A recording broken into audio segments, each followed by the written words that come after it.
Hello, আসসালামু আলাইকুম বন্ধুরা। আজকে আমি চলে আসছি আর একটি রান্না নিয়ে, সেটি হচ্ছে মুরগি।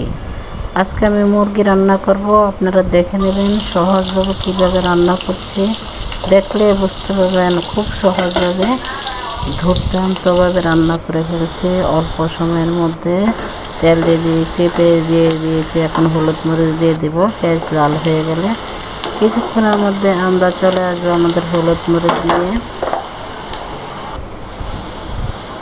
এই যে পেঁয়াজ লাল হয়ে গেছে, হলুদ মরিচ দিয়ে দিচ্ছি। দিয়ে দিলাম হলুদ মরিচ। এখন চলে আসবে রাঁধুনি গুঁড়া মশলা, জিরার গুঁড়া দিয়ে দিলাম। রাঁধুনি গুঁড়া মশলা দিব এখন। এই যে রাঁধুনি গুঁড়া মশলা দিয়ে দিলাম। মুরগির মিক্স মশলা, আদা রসুন সব একসাথে করে দিয়ে দিলাম।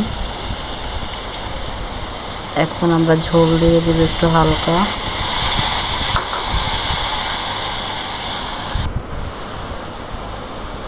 কিছু লবণ দিয়ে দিলাম। কিছুক্ষণের মধ্যে আমাদের মশলা খুব সুন্দরভাবে হয়ে যাবে কষানো। তারপরে আমরা মুরগি দিয়ে দিব। এই যে মশলাটা একটু নেড়ে ছেড়ে দিলাম। এখন এই যে মশলা কষানো হয়ে গেছে, এখন দিয়ে দিচ্ছি মুরগি। মুরগি দেওয়ার পরে মুরগিটা একটু কষানো হলে দিয়ে দিব আলু। কিছুক্ষণের মধ্যে আমরা চলে আসবো আলু নিয়ে। এই যে মুরগি বোনা হয়ে গেছে, আমরা দিয়ে দিবে আলু। ঢাকনা দিয়ে দিলাম, একটু ঢাকনা দিয়ে দিলাম। এই যে আমাদের বোনা বোনা হয়ে গেছে, আলু দিয়ে দিচ্ছি। খুব সুন্দর অল্প সময় রান্নাটা হয়ে গেল। খুব ঝটপট রান্না, ঝটপট খাওয়া। এখন ঢেকে দিলাম। তারপর কষানো হলে ঝোল দিয়ে দিব। কষানো হয়ে যাচ্ছে, কিছুক্ষণ পরে আমরা ঝোল দিয়ে দিব। একটু আলু ঝোল, মুরগির আলু ঝোল।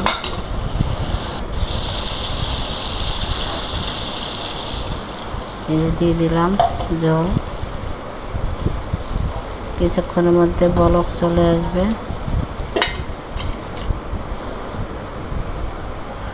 চলে আসছে বলক।